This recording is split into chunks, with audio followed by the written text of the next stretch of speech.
ಪ್ರಭಾವ ಪದ್ಧತಿಯ 6ನೇ ಶ್ಲೋಕದಲ್ಲಿ, ಅಂದರೆ ಪಾದುಕಾ ಸಹಸ್ರದ 36ನೇ ಶ್ಲೋಕದಲ್ಲಿ ಪಾದುಕೆಯ ಬಗ್ಗೆ ಹೇಳುವ ರಾಮಾಯಣವು ವೇದಗಳಿಗಿಂತ ಹೆಚ್ಚಿನದು ಅಂತಾರೆ ದೇಶಿಕರು.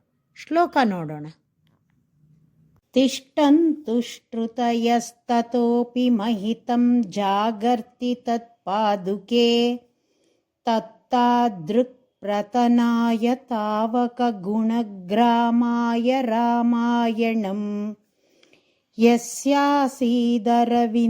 ಸಂಭವವಧು ಮಂಜೀರ ಶಿಂಜಾರವ ಸ್ಪರ್ಧಾ ದುರ್ಧರ ಪಾದಬದ್ಧ ಪಣಿತಿ ವಲ್ಮೀಕ ಜನ್ಮಾ ಕವಿಹಿ.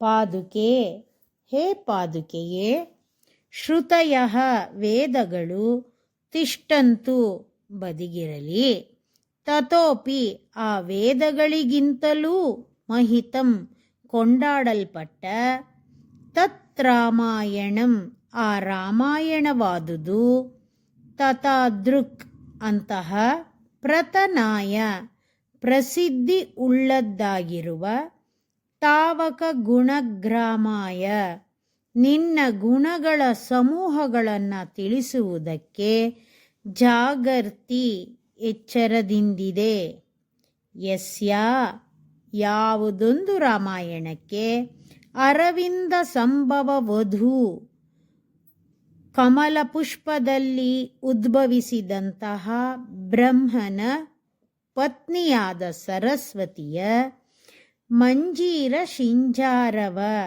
ಕಾಲ್ಗೆಜ್ಜೆಯ ಶಬ್ದದೊಡನೆ, ಸ್ಪರ್ಧಾ ಕಲುಕುವಿಕೆಯಿಂದ, ದುರ್ಧರ ಎತ್ತಲು ಸಾಧ್ಯವಾಗದಿರುವ, ಪಾದಬದ್ಧ ಶ್ಲೋಕದ ಕಾಲುಭಾಗದಿಂದ ಮಾಡಲ್ಪಟ್ಟ, ಪಣಿತೈಹಿ ಮಾತುಗಳನ್ನುಳ್ಳ, ವಲ್ಮೀಕ ಜನ್ಮ ಕವಿಹಿ ಭೂಮಿಯ ಹುತ್ತದಿಂದ ಉಂಟಾದ ವಾಲ್ಮೀಕಿ ಮಹರ್ಷಿಯಾದವರು ಕವನವನ್ನ ಮಾಡುವವರಾಗಿ ಆಸೀತ್ ಆದರು.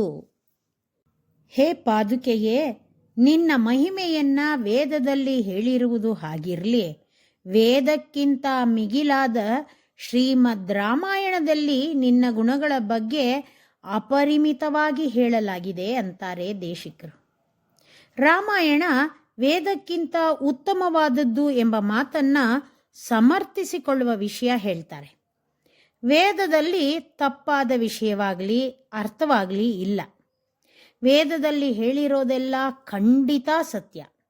ಹಾಗೆ ಶ್ರೀಮದ್ ರಾಮಾಯಣವನ್ನ ಯಾರೋ ಒಬ್ರು ಬರೆದದ್ದಲ್ಲ. ಸರಸ್ವತಿ ದೇವಿ ಸಂತೋಷದಿಂದ ನಡೆದುಕೊಂಡು ಹೋಗ್ತಿರೋ ಸಮಯದಲ್ಲಿ ಅವಳ ಕಾಲಿನಲ್ಲಿ ಧರಿಸಿಕೊಂಡಿದ್ದ ಗೆಜ್ಜೆಯ ಶಬ್ದ ವಾಲ್ಮೀಕಿಗಳಿಗೆ ಅನುಗ್ರಹಿಸಿತು. ಹಾಗೆ ಪಿರಾಟಿ ಹಾಗೂ ಭಗವಂತನ ಅನುಗ್ರಹವೂ ಸೇರಿ ನಡೆದ ಸಂಗತಿಗಳೆಲ್ಲ ಪೂರ್ಣವಾಗಿ ತೋರಿ ಸ್ವಲ್ಪವೂ ತಪ್ಪಿಲ್ಲದೆ ವಾಲ್ಮೀಕಿ ಮಹರ್ಷಿಗಳಿಂದ ಬರೆಯಲ್ಪಟ್ಟದ್ದು ರಾಮಾಯಣ. ಹಾಗಾಗಿ ರಾಮಾಯಣದಲ್ಲಿ ಹೇಳಿರುವುದೆಲ್ಲ ಸತ್ಯವೇ ಅಂತಾರೆ ದೇಶಿಕರು. ಶ್ರೀಮತೆ ನಿಗಮಾಂತ ಮಹಾದೇಶಿಕಾಯ ನಮಃ.